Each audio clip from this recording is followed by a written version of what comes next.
I want to introduce Robert Pinsky. It's recording now,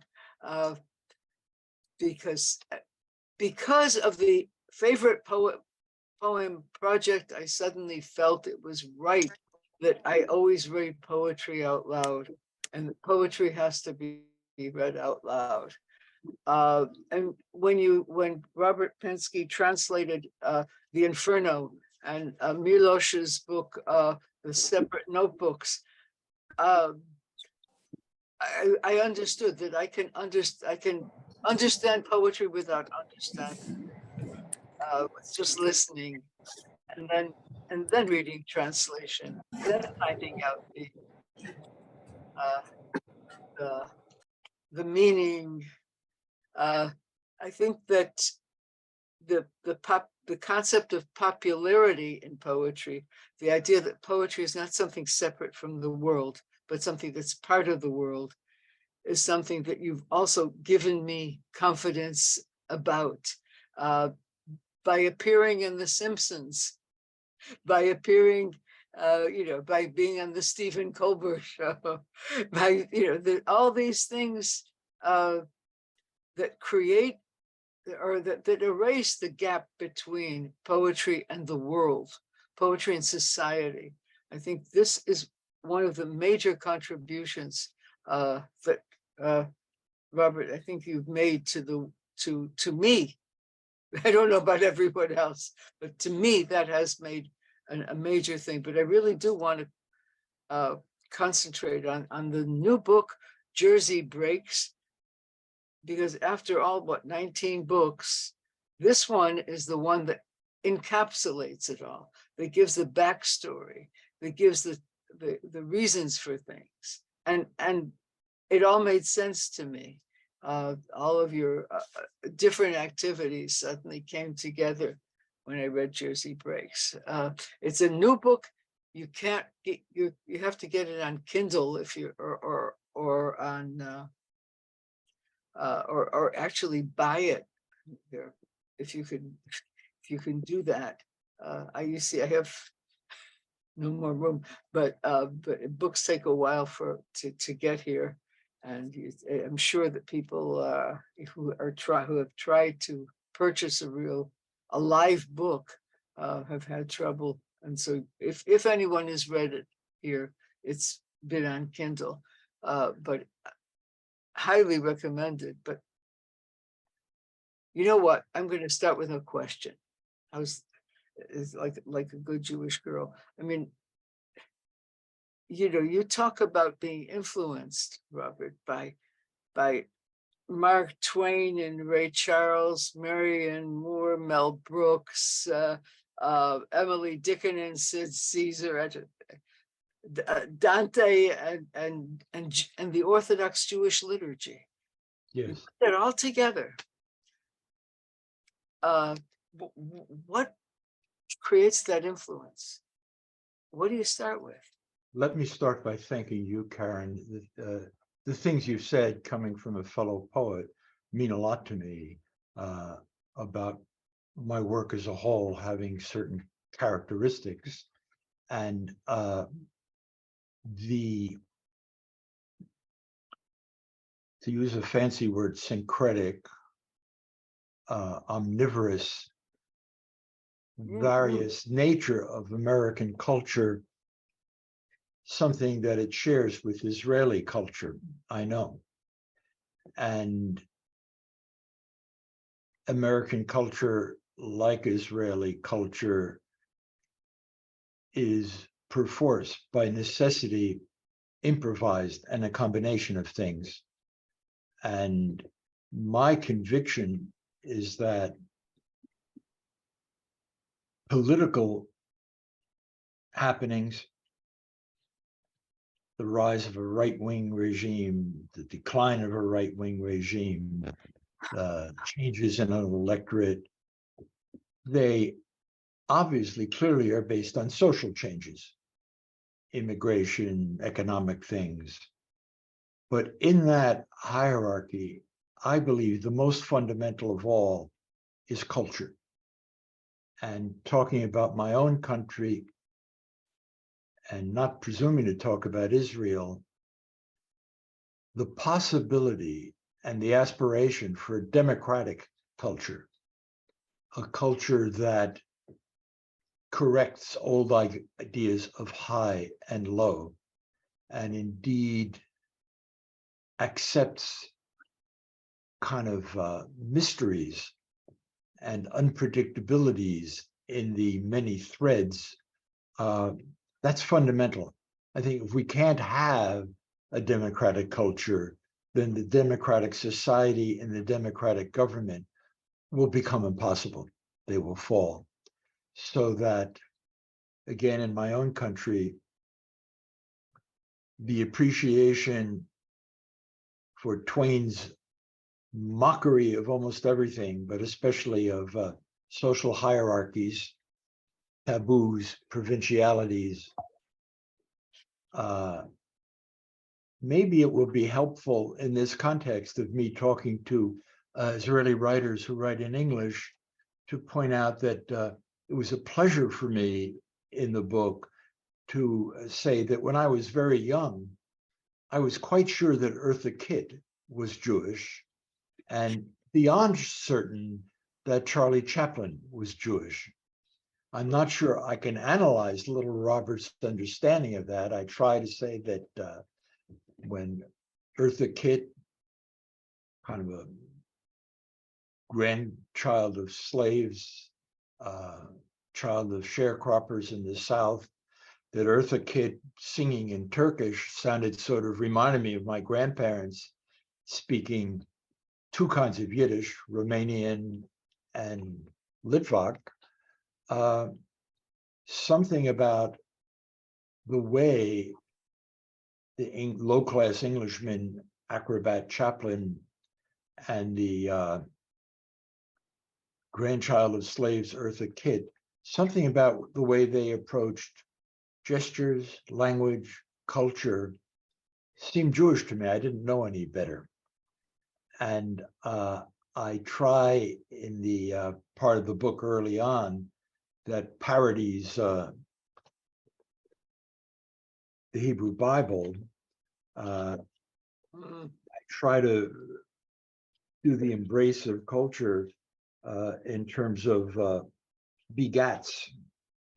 Maybe that'll be a section for me to read.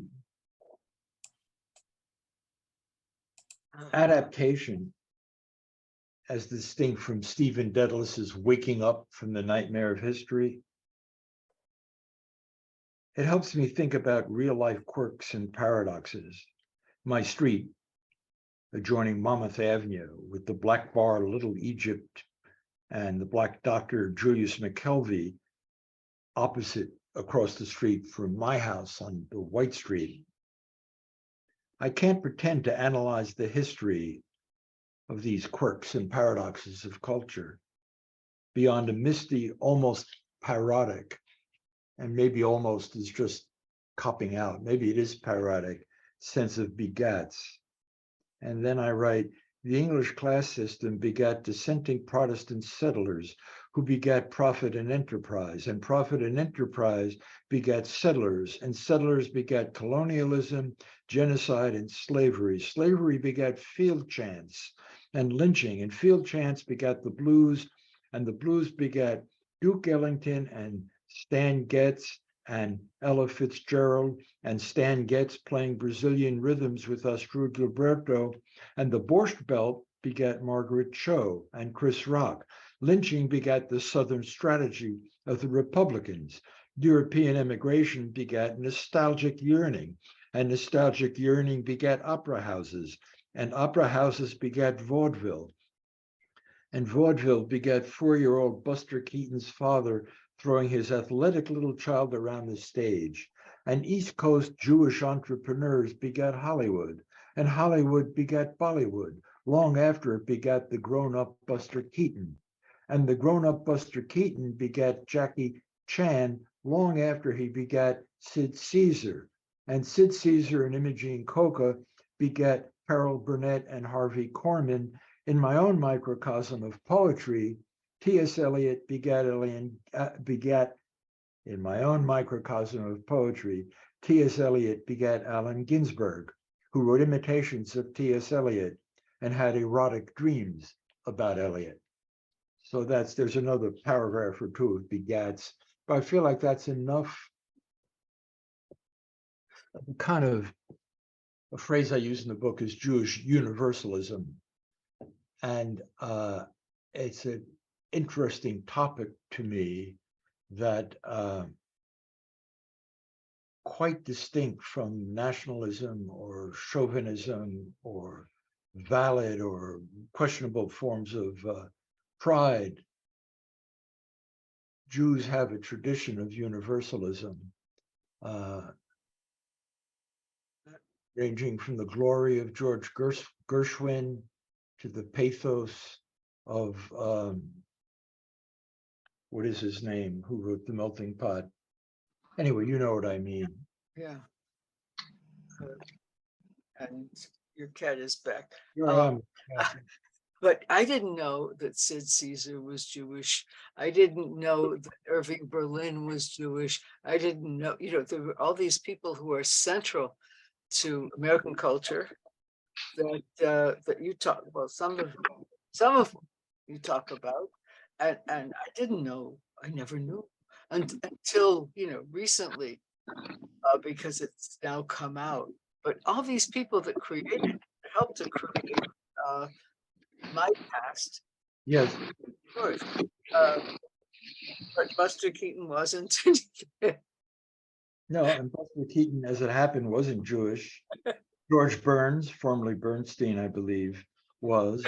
But Gracie Allen, I believe, was not. It was very common in the days of vaudeville for entertainers from different immigrant groups to form partnerships and so forth. And especially Jews and Irish. Yes, very often. But you I'm also talk about. Working for another book. I'll be right back. Oh, can I talk? Talk. I can hear. I'll tell you what I want to ask you about, because this is basic. Yes. You talk about your Haftorah. Yes. How you learned it, and you didn't know what it meant. You didn't know the meaning of the words, but you knew it by heart. And that's how you learned, in a way, about the sound. Hashemayim GCS Boneho, and so forth. I learned it by rote, and I sang it in my little semi-pubescent voice. I chanted it, and decades later, long after it's, I think it's Erev Rosh Hashanah. It's near the very end of Isaiah, and it's a fierce, extreme denunciation of hollow worship, meaningless worship. And the prophet said, God is disgusted by when you do your idol sacrifices. It's like you're cutting a dog's throat, and it's so repellent. And I was singing, piously singing these, not very well, singing these Hebrew words that were denunciation of hollow worship. And I think in a sort of forgiving way about that child and his family doing their best. I take a kind of pride in it, in the earnestness and the fragmented and in a way doomed insularity of it.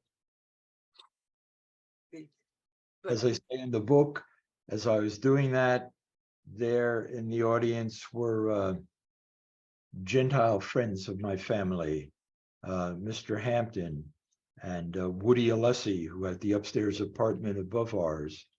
And in the course of promoting this book, the other day I was talking by Zoom to the very large community of the poet Philip Schultz's writer's studio.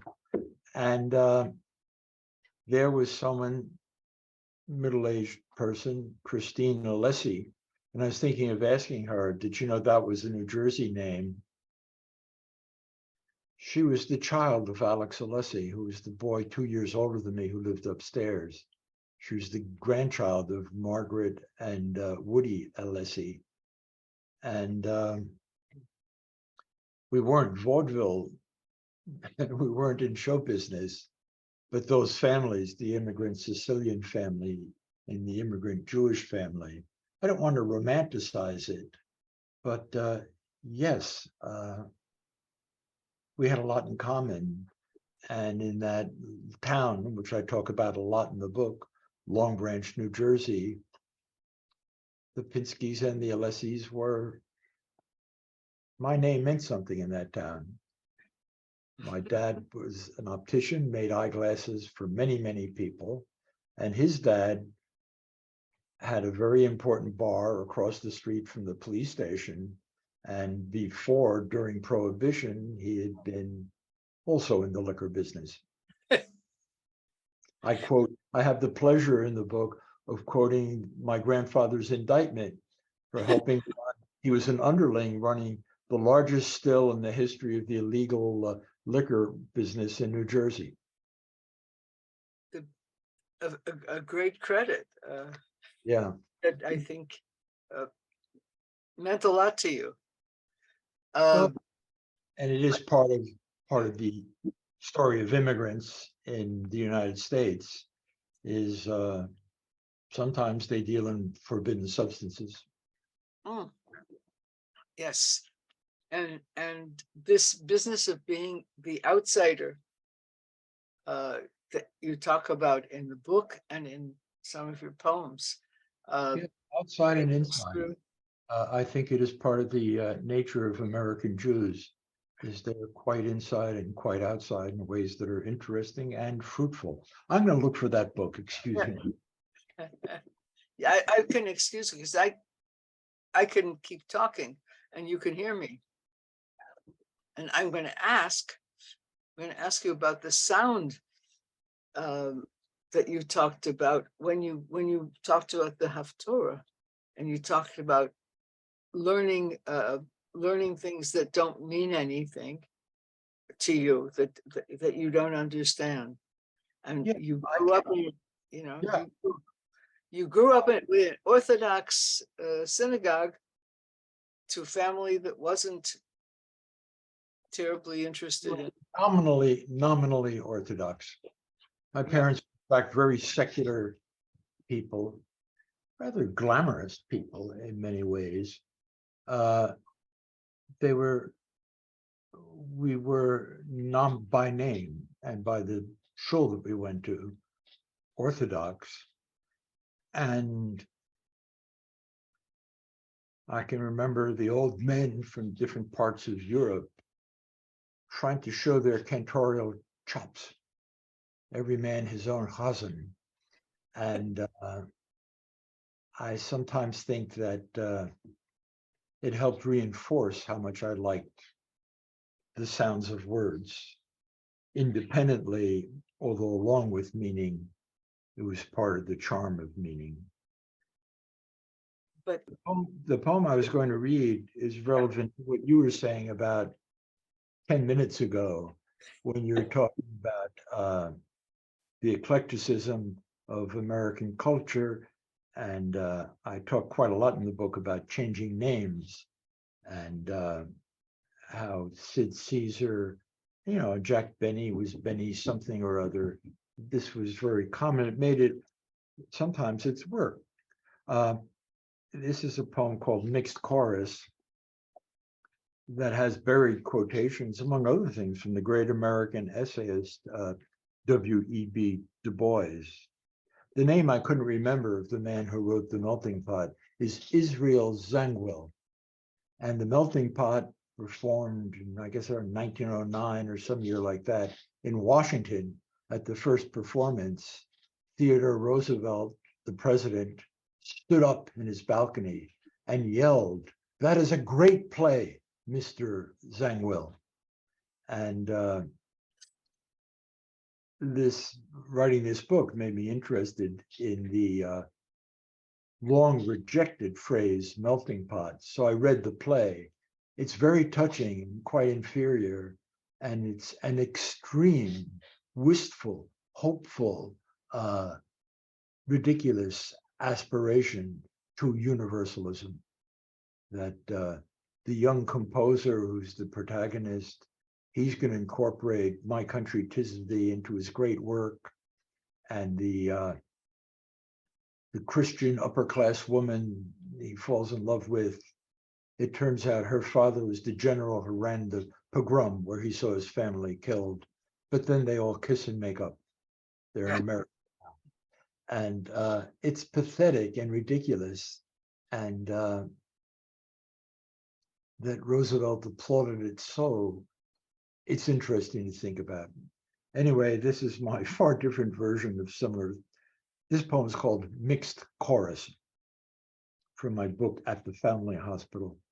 Mixed Chorus. My real name is Israel Bailin. My father was a Roman slave who gained his freedom. I was first named Ralph Waldo Ellison, but I changed it to the name of one of your cities because I was born a Jew in Bielorussia. I sit with Shakespeare, and he winces not. My other name is Fleccas. I wrote an essay on the theme, You Choose Your Ancestors. It won't be any feeble conventional wings I'll rise on, not I, born of poor parents. Look, my ankles are changed already. New white feathers are sprouting on my shoulders. These are my wings. Across the color line, I summon Aurelius and Aristotle. Threading through Philistine and Amalekite, they come, all graciously and without condescension. I took the name Irving, or Caesar, or Creole Jack. Someday they'll study me in Hungary, in Newark and LA. So spare me your needless tribute. Spare me the red hideousness of Georgia. I wrote your white Christmas for you. And my third name, Burghardt, is Dutch. For all you know, I am related to Spinoza, Walcott, Pissarro. And in fact, my grandfather Burghardt's first name was Othello. And it is one of my favorite lines in that essay by Du Bois. It happens to be a line of iambic pentameter. He buries it in prose. I sit with Shakespeare, and he winces not. And for me, that is related to the way that a generation of American Jewish immigrants named their children Herbert, Irving. These were the names of authors. Milton. My own father was a variant on that. His name was Milford. His mother, Rose, did a variation by calling him Milford. So these things interest me, and I hope that sounded like poetry. What book is that? Could you show us? That is in At the Family Hospital. You will now see it in mirror writing. No, we see it. We see it as it is. Oh, I see it as mirror writing, of course. At the Foundling Hospital, and the poem is called Mixed Chorus. I'm quite sure you can dig it up online somewhere if you're interested. Let me know, anyone, if you're having trouble getting this, which is the book I've been. That's I would like to. I would have liked to have shown it, but I knew it wouldn't get here on time. It just came out, and yes, it is still out. And I have very good rumors about reviews and some wonderful ones, but I'm hoping to see terrific reviews. I would really like to write a review, but I don't know if I have any. I still don't know if there is anywhere. Karen, I'm very happy to keep on yakking and reading poems forever. Whatever you want me to do, I will do, including if people have questions or remarks. I wanted to ask you about sound, because you say that throughout the book, you talk about sound, that music has three elements, that all music is what, rhythm, melody, and harmony, and melody comes first. And you say that, as a sax player, you say that melodies. Yeah, no, people always talk about rhythm in poetry, and of course that's important, but it's a series of melodies. Every sentence has its own melody. Uh, Robert Frost writes about this very well when he talks about sentence sounds. And you can hear people talking through a closed door. You can hear the melody of the sentences, not the content. Then he does the, you mean to D, D, D? You mean to tell me you can't read? Yeah, a lot of D, D. And we become English speakers. We can say the word question, keeping the stress on the pitch on the first question. Was that a question? Yes, it was. Uh, Someone in the chat asks about why doomed. I think I used the word doomed in relation to Israel Zangwill's play, The Melting Pot. mhm. It represented a solving of the problems of anti-Semitism, of pogroms, of the historic nightmare. It solved it with a kind of belief in art, goodwill, and American democracy. And as a solution, that was doomed. And in fact, the very phrase, the melting pot, was doomed to rejection. Well, right now, I mean, we have a future, right? True, but Because we feel so much now that it has been lost. But who what knows? you emphasize in melting, if it represents not anonymity, but invention, creative syncretism, and so forth, then it's the kind of thing I am passionate about. Yeah, uh, exactly. The, you know, but your book is so Jewish, and I never thought of you in that way. Even though some of the poems, some of your poetry really talks about Jewishness, but Jersey Breaks is really uh, a real Jewish autobiography. Yeah. Uh, I don't think I've ever written a poem that is not somewhat Jewish. These things, you're formed by them. I mean, when they did a documentary about me in my hometown, and at some point somebody says, how many poems have you written about Long Branch, New Jersey? And I could respond, almost all of my poems are about Long Branch, New Jersey. And similar with Jewish, I'm tempted to open my selected poems at random. I promise, and I bet that whatever I open to, I'll be able to explain how it's Jewish. Here, or here, you name a number from 1 to 181, and I'll open to that page. all right, 22. Page 22. The forgetting. The forgetting. The forgetting I notice most as I get older is really a form of memory. The undergrowth of things unknown to you young. I have forgotten. Memory is so much crap, jumbled with so much that seems to matter. Lieutenant Calley, Captain Easy, Mei Ling Sung, Sibi Sisti, all the forgetting that preceded my own, Baghdad, Egypt, Greece, the plains, centuries of lootings of antiquities, obscure atrocities. Imagine a big tent filled with mostly kids yelling for poetry. In fact, it happened. I was there in New Jersey at the famous poetry show. I used to wonder, what if the Baseball Hall of Fame overflowed with too many thousands of greats, all in time unremembered? Hardly anybody can name all 8 of their great-grandparents. Can you? Will your children's grandchildren remember your name? You'll see, you little young jerks. Your favorite music and your political furors, too, will need to get sorted in dusty electronic corridors. In 1972, Zhou Enlai was asked the lasting effects of the French Revolution. Quote, too soon to tell. Remember? Or was it Mao Zedong? Poetry made of our air strains to reach back to begats, and suspiring forward into air, grunting to beget the hungry or overfed future. Ezra Pound praises the emperor who appointed a committee of scholars to pick the best 450 no plays and destroy all the rest, the fascist. The stand-up master, Stephen Wright, says he thinks he suffers from both amnesia and deja vu. Quote, I feel like I have forgotten this before, end quote.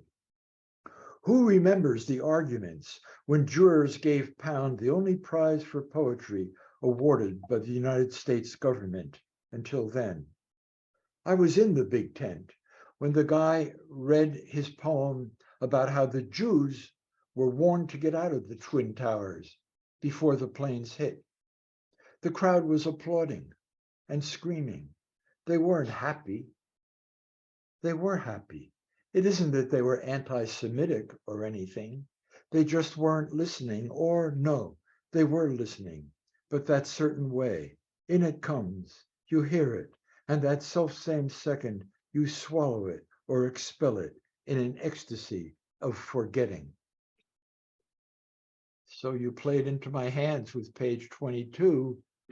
There was a poem that gives a narration of which a very much admired American poet reads his scandalous poem, where he implies that Jews were warned to get out of the towers for 9/11. And if I set out in that poem to write about memory and forgetting, how could it not involve not just Jews, but how easy it is to forget about Jews and their sensitivities? There's so few of them. Thanks again to the fascists. There's so few of them. So everybody can applaud and not really think very much.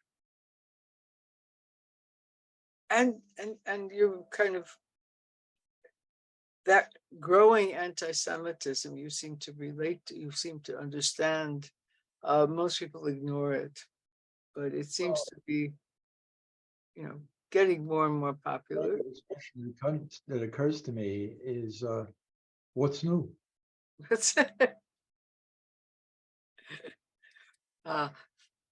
Lonnie has a I have question. a recent poem that quotes the expression "new, what's new." What's new? What's new? Yes. Lonnie Manka has a question. I think we should let him Here, I'm lowering my hand. Can you hear me? hear you. Yes. Hi, Karen, and yeah, thanks for joining us, Robert. Some of your I can't help but think of how I think it was called The Sound of Poetry. That book had a big influence on me many years ago, and it was also great to come see you speak when you were here. I think it was like 10 years ago. And you and your work have been a big influence on me. And then suddenly, as this meeting was coming up, I came across another poet who's become very dear to me over the years, David Antin. I was reading an interview that he did only 5-10 years ago, a few days ago, and he mentioned there was it seemed like he had a sense of animosity from you towards him. So for those who don't know, he's kind of like a New York Jewish, moved to California avant-garde poet.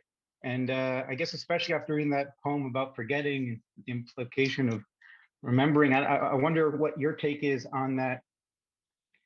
What do you remember having said about that? Because he was under the impression that you very much disliked his poem, and in the interview even suggested that you had tried to get an editor fired for publishing his poetry. Oh yeah, I do. I often have editors fired when they publish things that I don't like. It's part of my powers, my superpowers. I can't remember. I have spent a lot of time. I'm now 82. I have often written book reviews. I've done interviews. I don't have any animosity toward David Antin. That I may have said I didn't like a poem of his is entirely possible. It's very hard to write a good poem. And all of us who try sometimes fail in our own eyes. Sometimes we fail in the eyes of someone else. I wish I had something interesting to say, but I feel myself leaning, drifting toward a version of verbose version of new what's new. Somebody doesn't I'd like somebody to ask a doesn't question. like something somebody said about him in the poetry world. That seems I possible. think that's a little too micro for me to handle. I have no idea. But I read this on your Wikipedia page. Physical immediacy, improvisation, and also the sense that a lifetime of suffering and study and thought and emotion is behind every single phrase. Yes. The interesting thing is you weren't talking about poetry. You're quoted here about talking about jazz. Yes. I know that Karen has, brought that as a subject, and you have too. But reading that quote from you is like, yes, I would love to write my poetry like that. And It's the only way I know how to write it. Oh, Writing about art. I'm writing about art. That it is a physical art, a bodily art is poetry. And anyone who's had a body has experienced frustrations and pleasures and everything else I named there. And I can't remember if I do this in the book, The Sounds of Poetry. Here's my favorite demonstration of how bodily the art is. 2-line poem, a 19th century poem.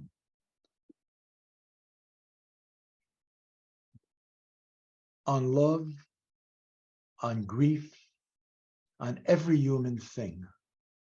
Time sprinkles Lethe's water with his wing. That 19th century poem, written by a very rich, very learned Englishman, when I say his words aloud, 3 times at the beginning, I put my American upper teeth on my lower lip, on love, on grief, on every human thing. And 3 times at the end, I purse my lips. Time sprinkles Lethe's water with his wing.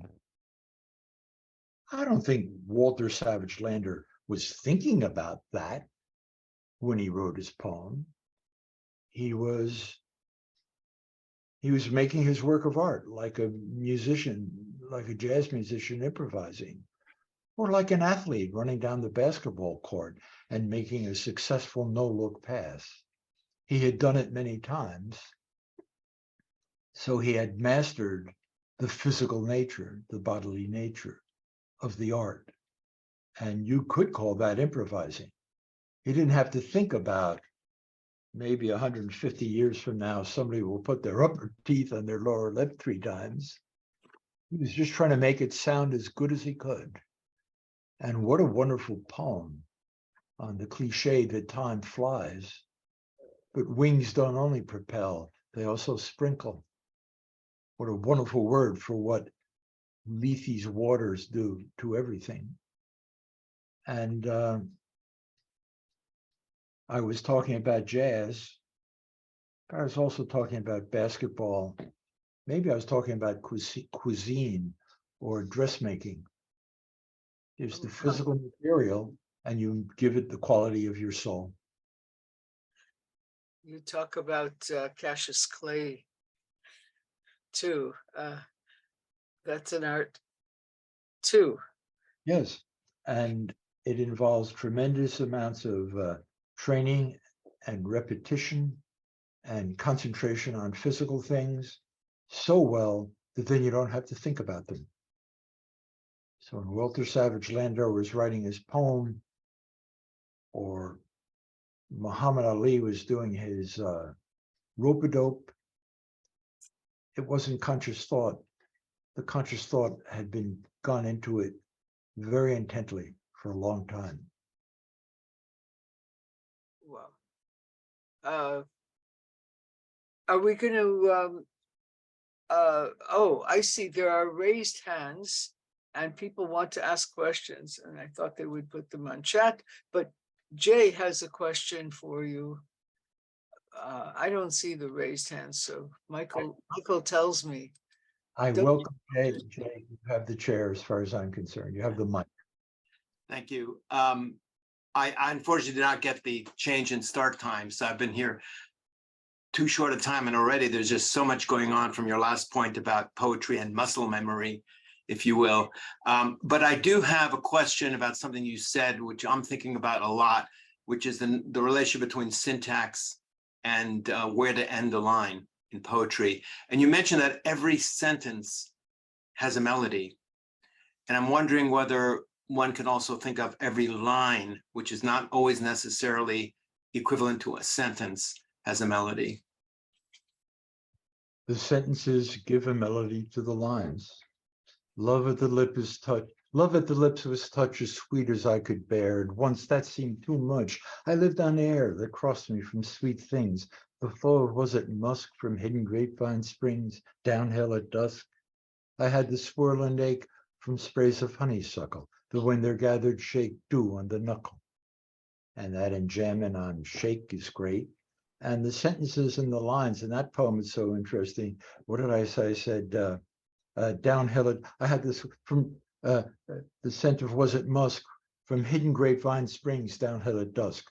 Well, from hidden grapevine springs downhill at dusk, it's 2 lines in the poem, a 3-foot line and a 2-foot line. From hidden grapevine springs downhill at dusk. But another pentameter in there is downhill at dusk. I had the swirl and ache. So every time he has a 2 between the 3s, the melody has 2 different rhythms with it. And the sentences and the lines are always dancing together. And sometimes they're in unison, but more often they're in counterpoint. And to do a free verse poem that has the same qualities, William Carlos Williams' fine work with pitch and copper. He's looking at the roofers. You can hear him, the melody of the sentence crossing the lines transposes from the key of eh to the key of oo. Now they're resting in the fleckless light separately and in unison, like the sacks of sifted stone stacked regularly about the flat roof, ready after lunch to be opened and strewn. The copper in 8-foot strips has been beaten lengthwise at right angles and lies ready to wedge the coping. One still chewing picks up a copper strip and runs his eye along it. One still chewing picks up a copper strip and runs his eye along it, and picks up a copper strip, has a melody. And one still ends the coping, one still chewing, and the sentence melody is in conversation with the line melody, one could say. So the melodies have riffs. Each riff is part of the overall melody. The poem, the first poem that you quoted was Retke, right? Was the Oh, that's Robert Frost. Robert Frost. Love it. Oh my goodness. That's Robert Frost to Earthward. Right. Oh, Frost, a much sexier, more flamboyant poet than his stereotype. His best known poems are not his best poems. I think To Earthward and Directive are much better than the one about the 2 roads in the woods and so forth. the stopping by roads, stopping by woods. Yeah. I never knew that was a Rubaiyat. Yes. That that he's writing in a pattern, and when he goes freer, he's much. From Fitzgerald's Rubaiyat, yes. Yeah. When he's freer, he's much more interesting, I think. But those are, I'm sure that everyone agrees that that having these things by heart means that you really get, the poem goes through you, as you point out in The Sounds of Poetry. The I'll poem give you goes some through you. Frost blank. I'll give you some Frost blank verse. He was a tremendous writer of blank verse. He was right up there with, Wallace Stevens, Shakespeare, all the great pentameter writers. An old man's winter night begins. All out of doors look darkly in at him through the thin frost, almost in separate stars that gathers on the pane in empty rooms. What kept his eyes from giving back the gaze was the lamp tilted near them in his hand. What kept him from remembering what it was that brought him to this creaking room was age. And that's, the cat just did something to the TV, but fortunately I can still see you. I mean, those lines, what kept his eyes from giving back the gaze, you have eyes and gaze, was the lamp tilted near them in his hand. What kept him from remembering what it was that brought him to this creaking room was age. And what happens with the vowel in age and gaze and the consonants in eyes and gaze, it's blank verse at its best. And he's a hell of a writer. Unfortunately, became a kind of media star, so people now dismiss him. But An Old Man's Winter Night is really great. My favorite poem is the Pauper Witch of Grafton, but which is also blank. But Yes, it's pretty amazing that you have ingested poetry, that you ingest and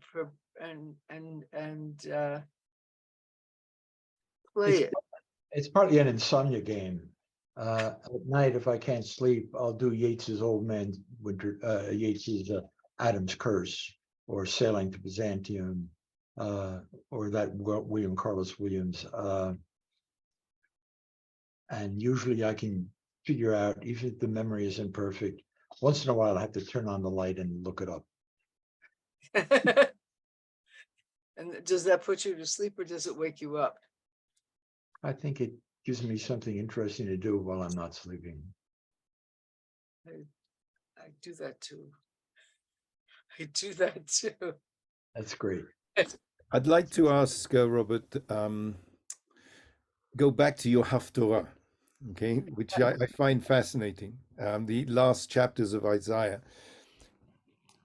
Apart from the rhythm of Hebrew, of the Hebrew that you did not know its meaning at the time, the words of Isaiah are political protest against arrogance, against falseness, against make America great again, against all that. Did the message of Isaiah penetrate into your poetry, into your writing, into the way that you see the world, beyond just the sound, but the actual politics, the attack against falseness? We can hope so. We can hope so. Certainly, it was the first great poetry I encountered, though perhaps I didn't know I was encountering great poetry.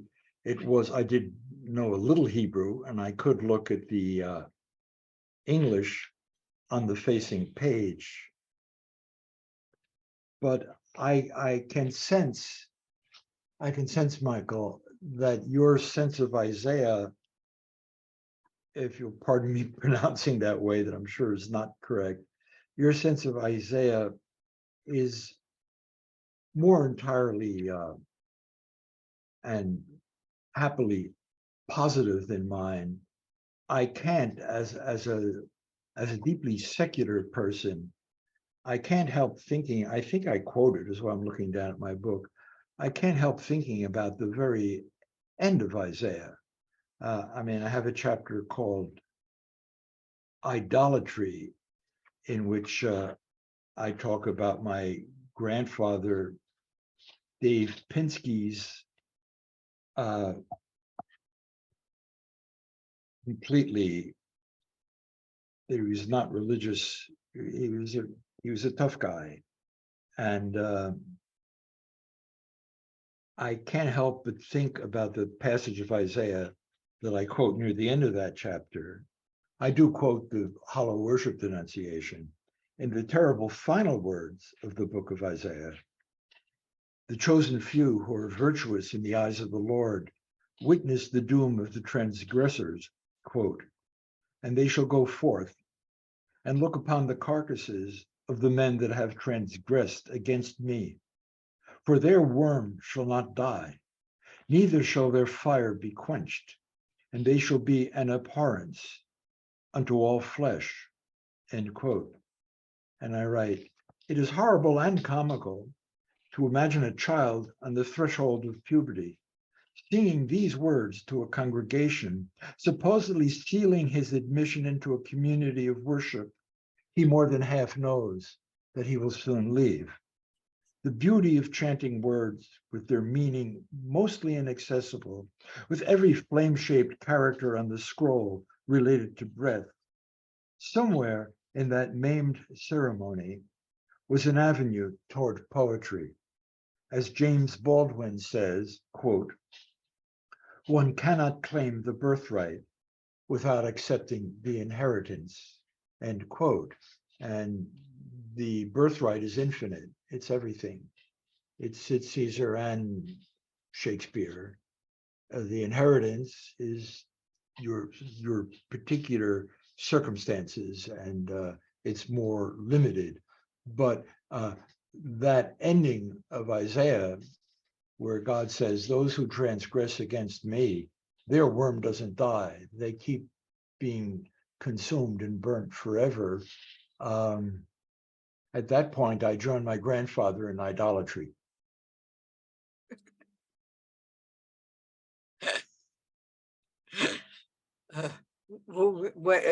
At the point where you understood what was said, or the point where you These read? things are very gradual. These things are very gradual.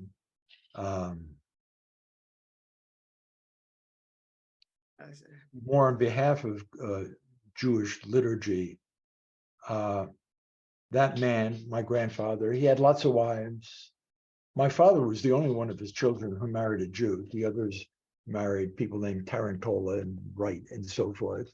And when I knew him, he was living with his barmaid, Della Lawyer, who was some kind of Goyish lady from our town. And his great love of his life was my father's mother, Rose, who died when my father was 6. And when Dave, the bootlegger, gangster, gun-toting, when she died, he went after the doctor with his gun, and his friend Butch Bruno held him back. And when he died, my father, Milford Pinsky, who had to get up early anyway to go to his optical shop, went and he did the Yisker, he did the observance. He said the prayer for his father. Years later, towards the end of my father's life, I asked him, was your father religious? No, he was a tough guy. Was he bar mitzvah? I have no idea. Why did you go and do the memorial service for him for 11 months? And my father, I quote in the book, had a rather amazing answer.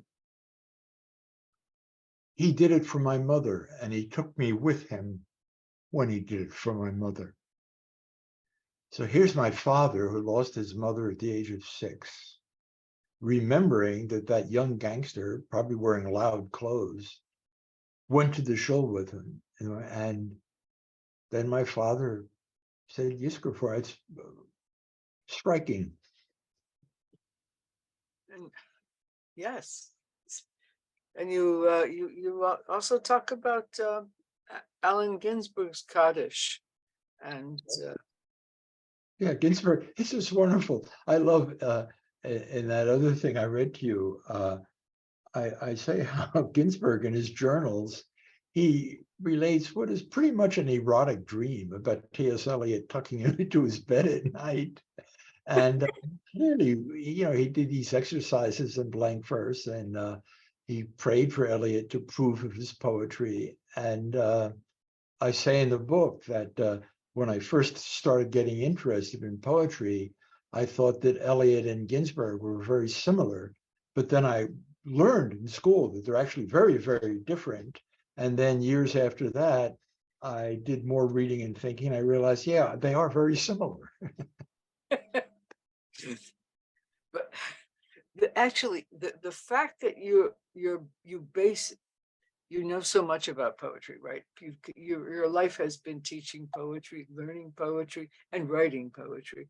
And you know but the idea of Eliot that, poetry is something that's like a pyramid that is based always on other, on the generations before.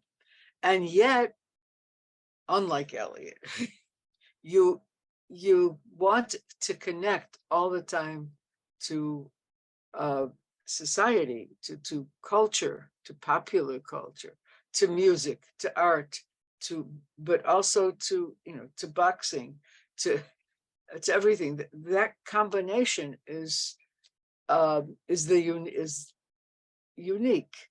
The favorite poem project is unique I'm because very proud of those videos. I hope everybody goes to thefavoritepoem.org and watch the construction worker reading Whitman and the glassblower reading Frank O'Hara. But I think I'm far from unique in having a less hierarchical, less purist approach to culture than T.S. Eliot. His failing as a poet and as a person was that he really had a ruling class idea of culture. He abandoned our country. He went and tried to become an Englishman. And he said about himself that he was a royalist in politics. And that's stupid and repulsive to me. And I think he wrote great things and it was important to know. But that idea of purity and that idea that culture is essentially hierarchical. I already read you my poem where it's the voice of Horace, whose father was a slave, though in Roman culture of the day it meant something different. But with Horace and Du Bois and Ellison and Irving Berlin and George Gershwin and Sid Caesar and Yehuda Amichai, I stand with culture as polyglot, fluid, and too vibrant to be strictly hierarchical. and it goes into daily life. That's what you do with poetry is incorporated into daily life. The favorite poem project with the construction worker with his with his tractor, or was it tractor? Yeah, we filmed him at work. That was amazing because it brings it all together. People enjoy it. I think of it as being like dancing.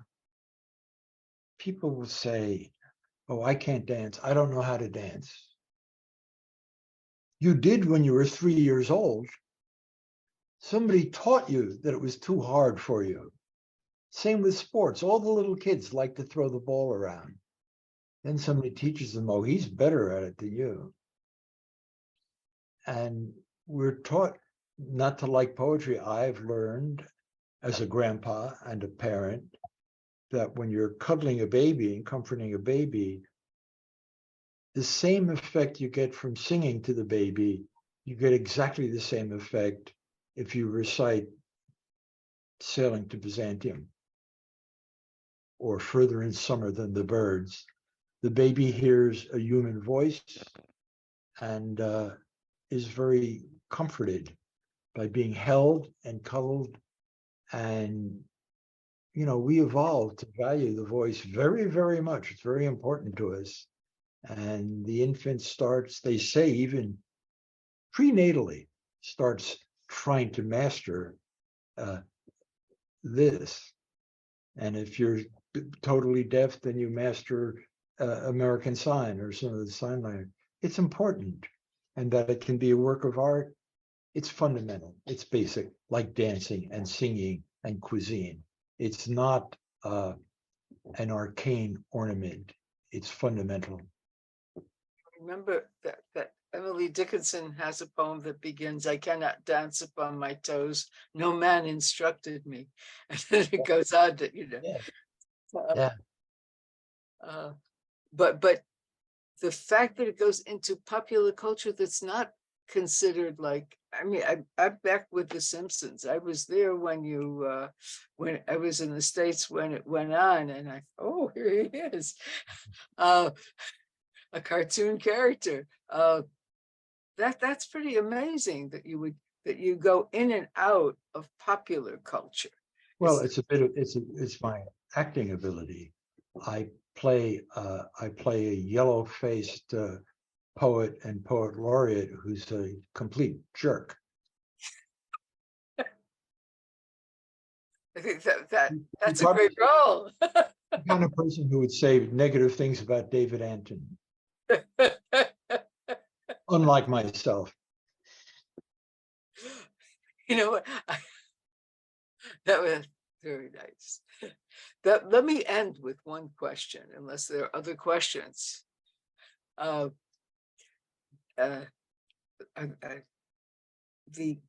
business of using your name in a poem.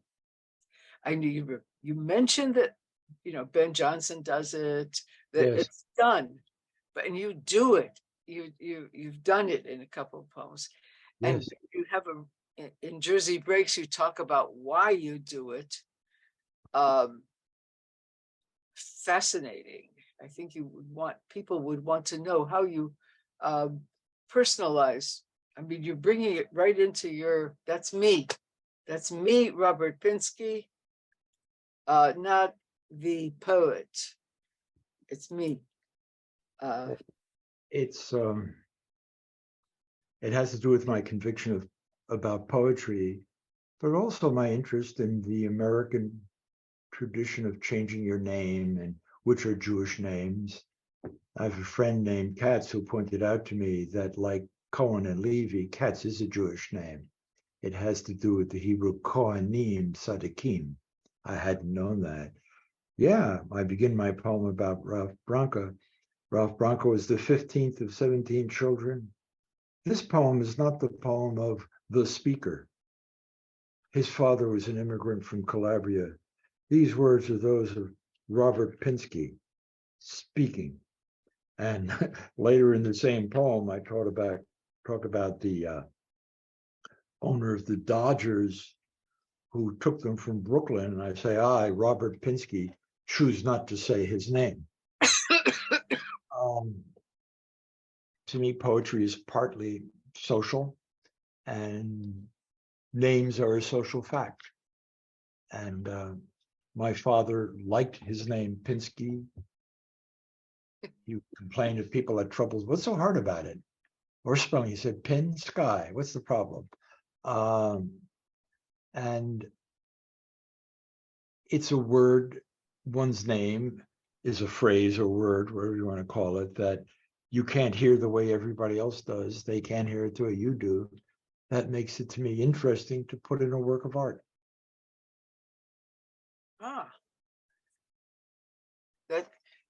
But there's something about drawing attention to the personal, that it's only me. It's not the poet, the bard. You could say only, you could say, hey, look, it's me. It's both. It's whatever that is that one feels when one says or thinks one's name. Karen, you've done a wonderful job. Wait, 1 minute. Wait, don't run away. You just gave me a tremendous insight into a question that I, over the last Rosh Hashanah, New Year, and Yom Kippur services, was puzzling me a lot, because most of the services are made up of piyutim. Piyutim would be hymns, I guess, sacred hymns, passionate hymns. And in many of the hymns of the Piyutim, there is acrostics spelling out the name of the writer. Yes. And sometimes they're hidden and you have to find them, and it's like joining the letters, and then you suddenly, the writer's name is embedded in the in his work of art.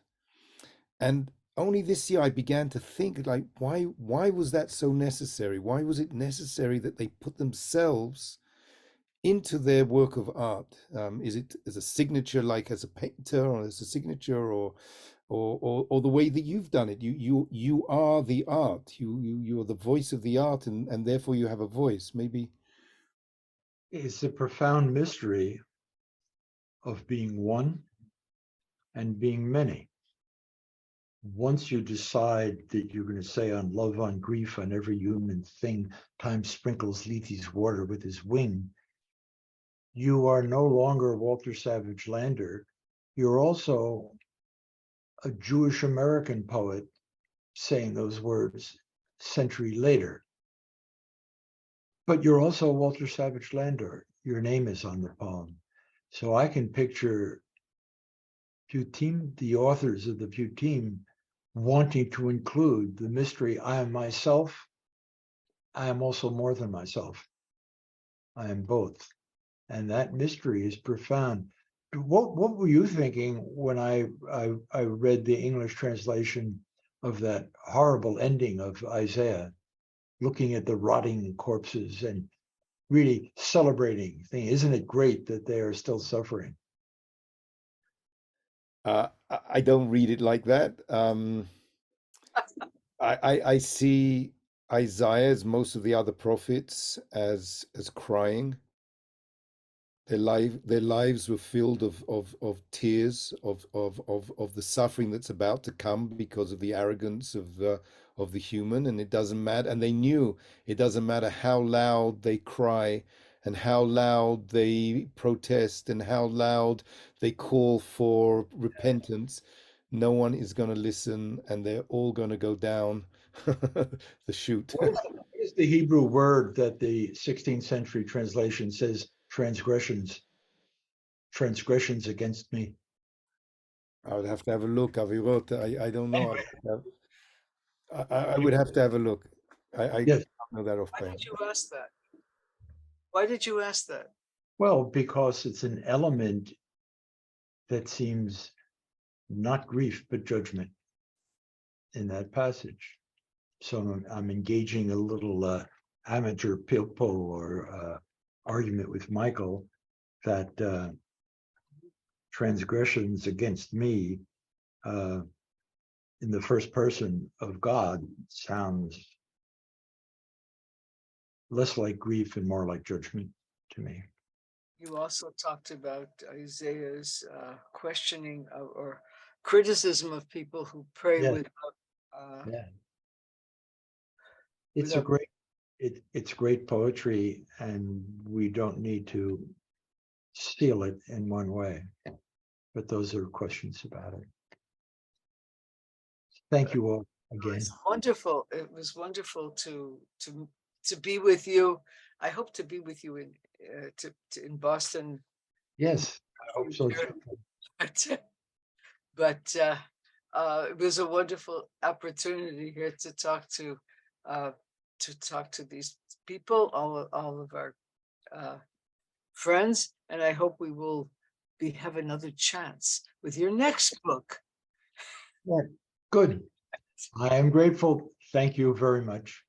Thank you. Thank you. Everybody can go off mute, and we can hear the applause. Thank you. So much. It was really nice. Thank you. Thank you. Thank you so much. And I think that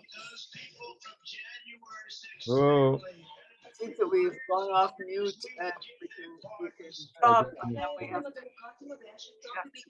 thank you, everybody. Thank you. Until next time.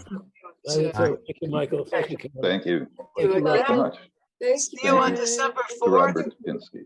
Wonderful. Our next meeting.